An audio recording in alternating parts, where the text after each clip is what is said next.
Salve, salve, querido e querida alunos do Desafio.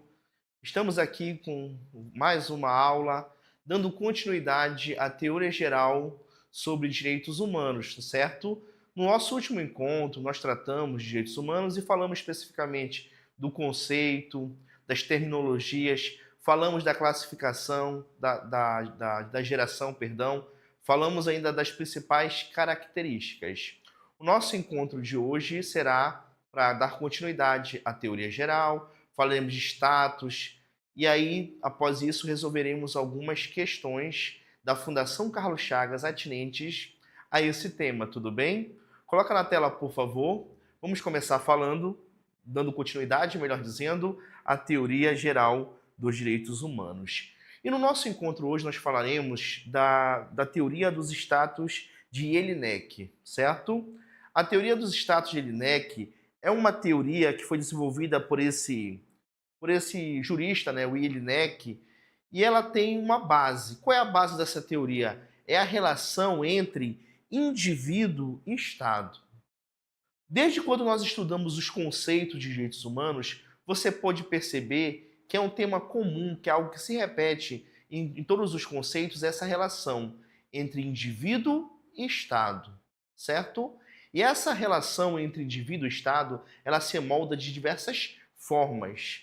A depender de como se dá, de como se amolda essa relação, Jelinek criou um status. Então, a teoria dos status desenvolvida por Jelinek, né, um filósofo austríaco, trata dessa relação. E ela busca classificar. De que forma? Em 4 categorias distintas. E quando a gente fala dos status de Jelinek, saiba que são 4 categorias de status. E a partir de agora, nós falaremos de cada uma delas, e de suas peculiaridades. A primeira delas, o primeiro status, é o chamado status subjectionis, também chamado de status passivo. No status subjectionis, há uma sujeição do indivíduo para o Estado. E o que é estar sujeito? É nada mais do que estar submisso. Nesse status, o indivíduo ocupa uma posição abaixo da posição do Estado. É uma relação extremamente assimétrica, ou seja, é uma relação desigual. O Estado ocupa o topo dessa relação e o indivíduo está aqui embaixo. Ou seja, esse indivíduo está sujeito ao que quer o Estado, sem poder sequer questionar o que determina esse Estado. Então, subjecciones vem de ser passivo, vem de sujeição. Então, refere-se ao status de, coloquei aqui para ti, sujeição, onde o indivíduo está sujeito à autoridade do Estado. Estar sujeito, meu querido, minha querida, é a mesma coisa que estar submisso à vontade do Estado. Em outras palavras, para simplificar o teu entendimento, o Estado manda, impõe, determina, o indivíduo bate continência. O indivíduo presta continência, né? O indivíduo obedece o Estado. Perfeito? Então, isso significa uma submissão. Significa dizer que o indivíduo está submisso ao poder do Estado. Perfeito?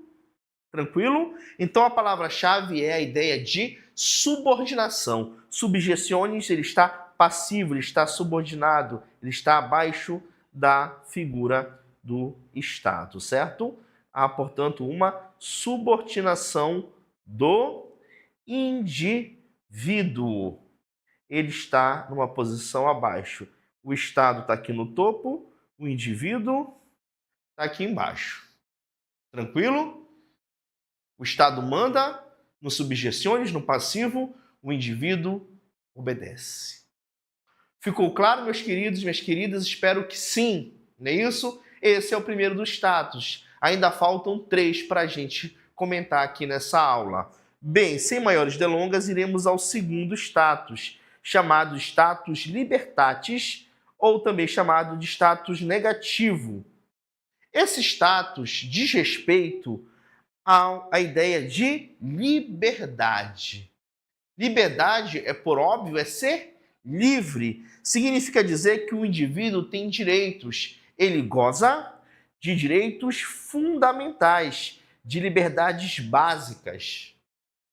No subjeciones, o indivíduo tinha direito a nada. Ele tinha o direito a obedecer o Estado.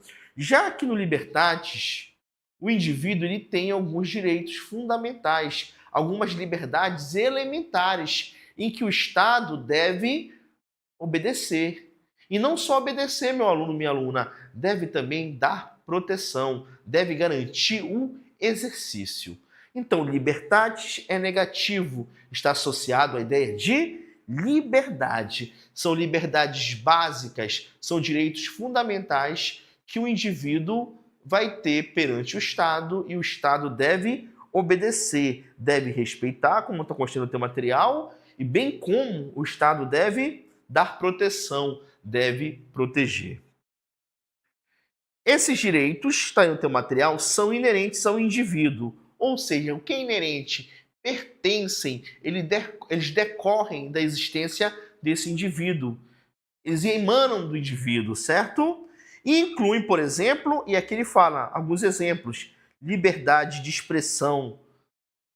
Em diversos tratados, em diversos documentos da disciplina de direitos humanos que estarão no teu edital, eles trazem em seu bojo, em sua estrutura, a liberdade de expressão, que de forma simples é você expor o que você pensa, né? Liberdade de expressão, liberdade de pensamento, é você poder emitir juízo de valor, poder emitir opinião em determinados casos. Essa liberdade é um exemplo aí do status libertatis, mas não é só ela, né? Nós temos a liberdade de religião.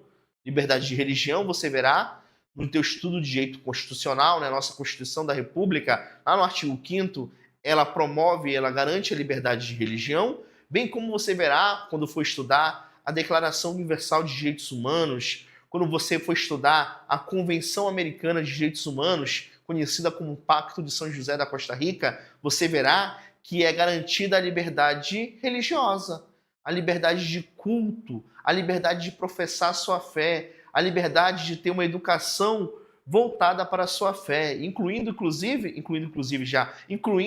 a liberdade de mudar de religião ou de nem sequer ter uma religião. Isso tudo é dentro das liberdades religiosas, tudo bem?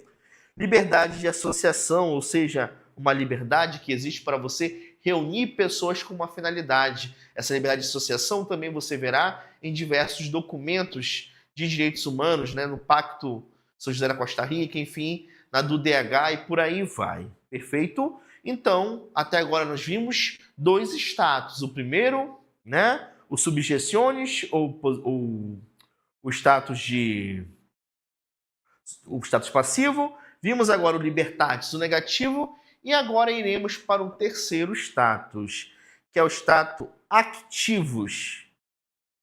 Activos vem a palavra ativo, não é isso? Está associado a activos. Como assim? O que é ser ativo? Está associado à ideia de cidadania ativa. Até destaquei para ti no teu material. Está intimamente associado à ideia de cidadania ativa, onde o indivíduo participa ativamente da formação da vontade estatal. É a chamada participação, né, advinda da soberania popular, do fundamento da cidadania. O que é ser cidadão? Nada mais é do que você participar de forma ativa das discussões, da formação de vontade do teu Estado. Então tu percebe que o indivíduo lá no Subjeciones, ele era um cara absolutamente submisso, que devia plena obediência ao Estado. Andou um pouquinho, foi para o Libertatis, ele teve algumas liberdades fundamentais em que o Estado deve respeitar. E agora, esse indivíduo, ele de certa forma protagoniza no Estado. Por que ele protagoniza? Porque a opinião deste, a vontade deste, ela passa a ser relevante. Ele participa de forma ativa na formação da vontade do Estado, nas discussões do destino do Estado. Tu percebes agora que esse indivíduo, ele engrenou, não é isso? Ele subiu alguns degraus. Por quê? Lá no Subjeciones, ele estava extremamente abaixo, obediente, não podia nem questionar o Estado. ele estava na sujeição das ordens do Estado. Ele andou um pouquinho, né? Foi por liberdade. Ele passou a ter algumas liberdades, lá no negativo liberdades. Passou a ter algumas liberdades que o Estado deve garantir e respeitar. E também proteger. E foi passando, agora ele está no ativos. Agora, a opinião desse indivíduo interessa. O que esse indivíduo pensa, ele participa por meio do voto ou por meio de outras manifestações de forma ativa, certo? Então, esse status está aí no teu material, confere ao indivíduo a capacidade de, olha só, influenciar.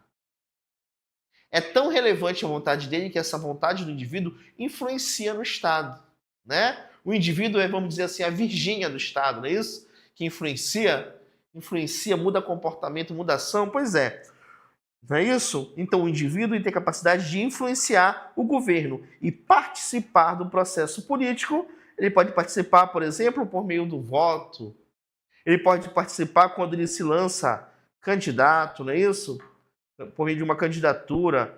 Ou ainda quando a população vai chamar do projeto de iniciativa popular de uma lei, por exemplo.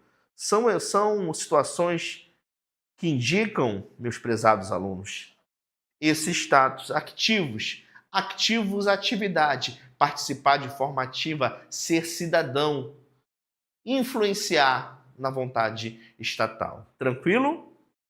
Essa é a ideia dos status ativos. E por último, e não menos importante, nós temos os status civitas, também chamado de status positivo.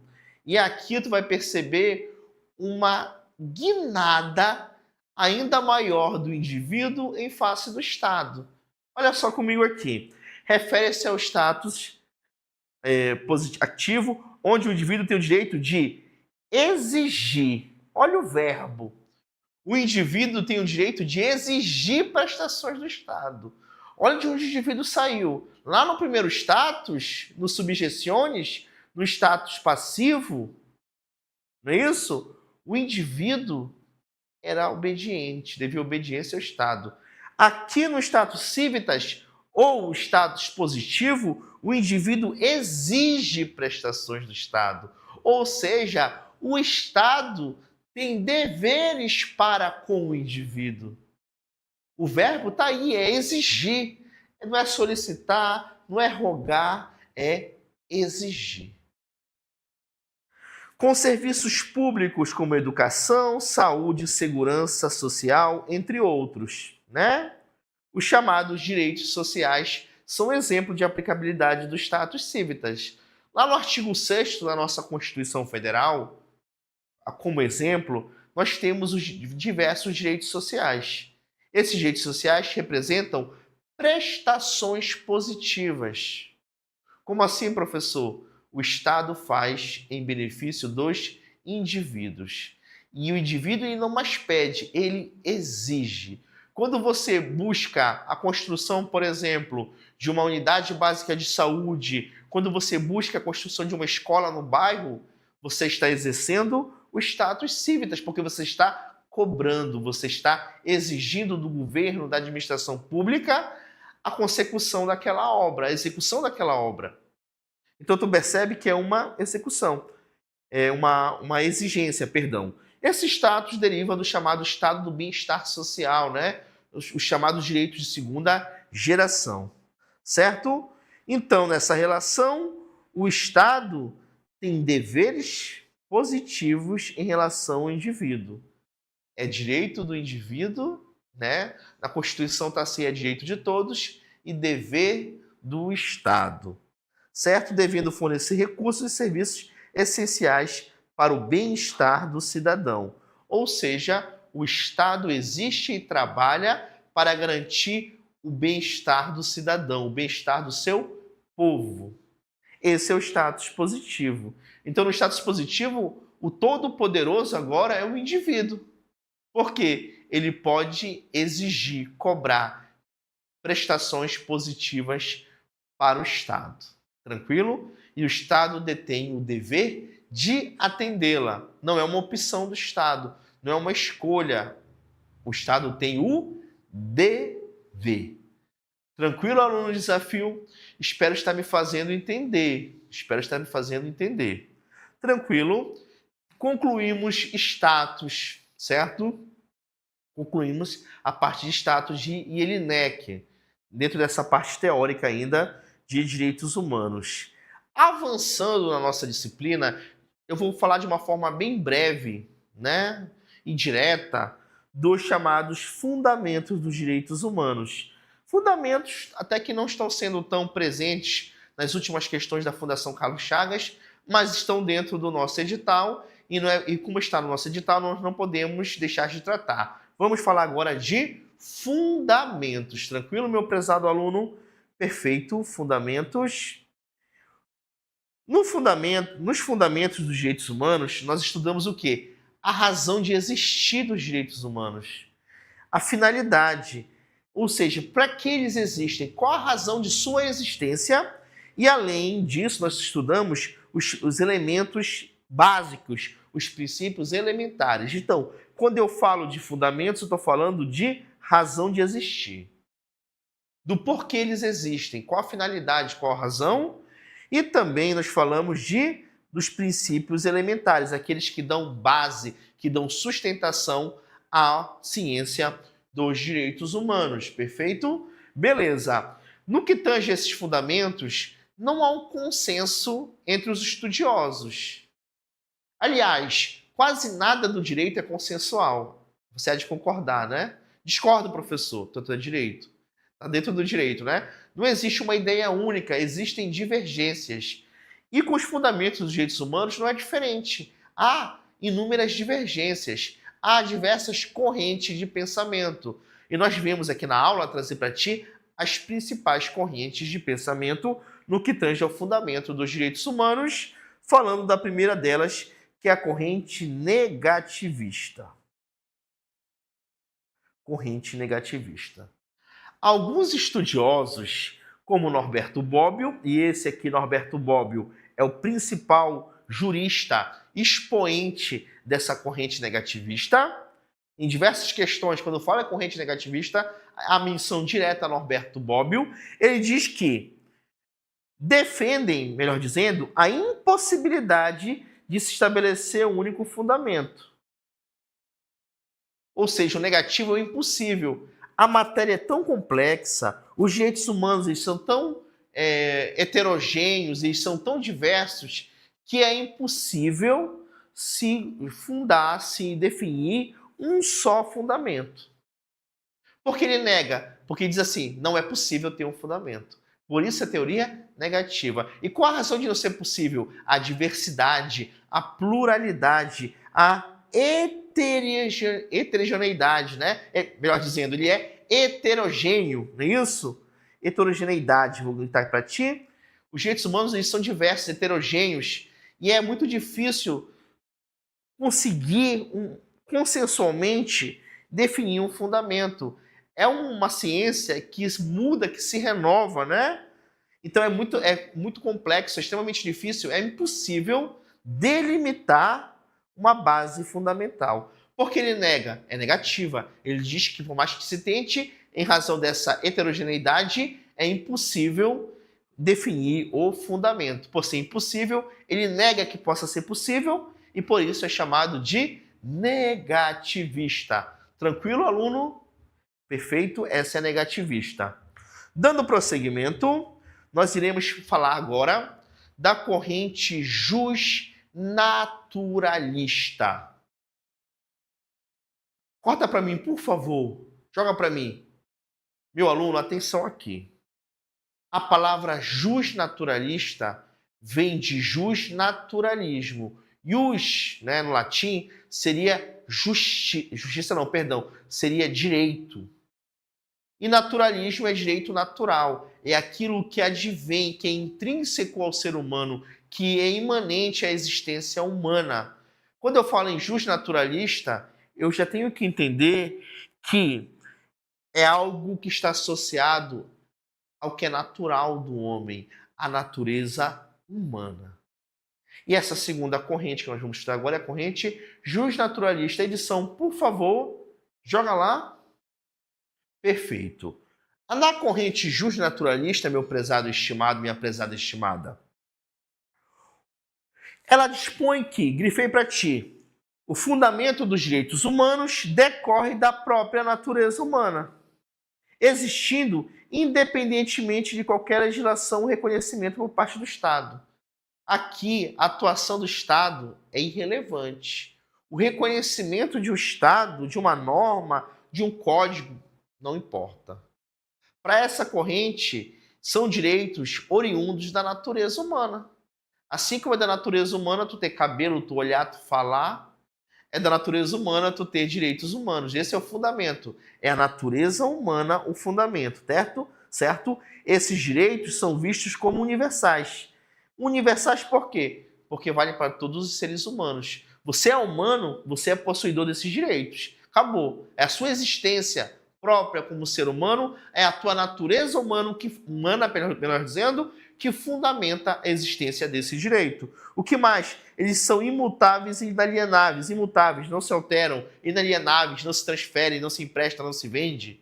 Tranquilo? Baseando-se em princípios morais e éticos que podem ser discernidos pela razão humana. O ser humano, né, é o único ser consciente, racional. Então, por meio da razão, ele faz os seus discernimentos. Então, a palavra-chave da corrente naturalista é natureza humana. Viu numa prova, viu numa questão natureza humana? Justnaturalista.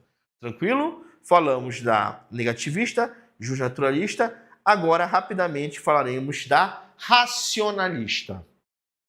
Racionalista vem de razão, não é isso? Vem de raciocínio, vem de racional. Já falei ainda há pouco, né? Um ser humano é o único animal racional. Ele pensa, ele tem razão, discernimento. Então, a corrente racionalista dos direitos humanos defende que os direitos humanos são derivados da razão. Racional é só tu associar. Palavra-chave, razão humana. Tranquilo, aluno? Desafio? Perfeito. E são construídos com base em princípios racionais, ou seja, aqueles que se oriundam da razão, e princípios universais que podem ser descobertos e aplicados por meio do uso da razão. Tu observa que na racionalista a palavra razão ela é predominante, ela se repete em diversas vezes, por diversas vezes, não é isso? Então, a corrente racionalista, razão. Tranquilo? Associou a palavra razão, já fica mais fácil para tu ter o gatilho mental de memorizar.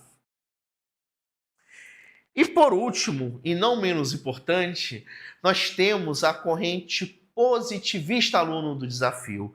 E a corrente positivista, né, vem associada à ideia de direito positivo, de positivismo jurídico.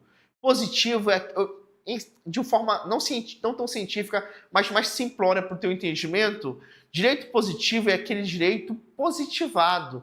É aquele que você abre no teu vadimeco, no teu código e encontra. É aquele direito escrito.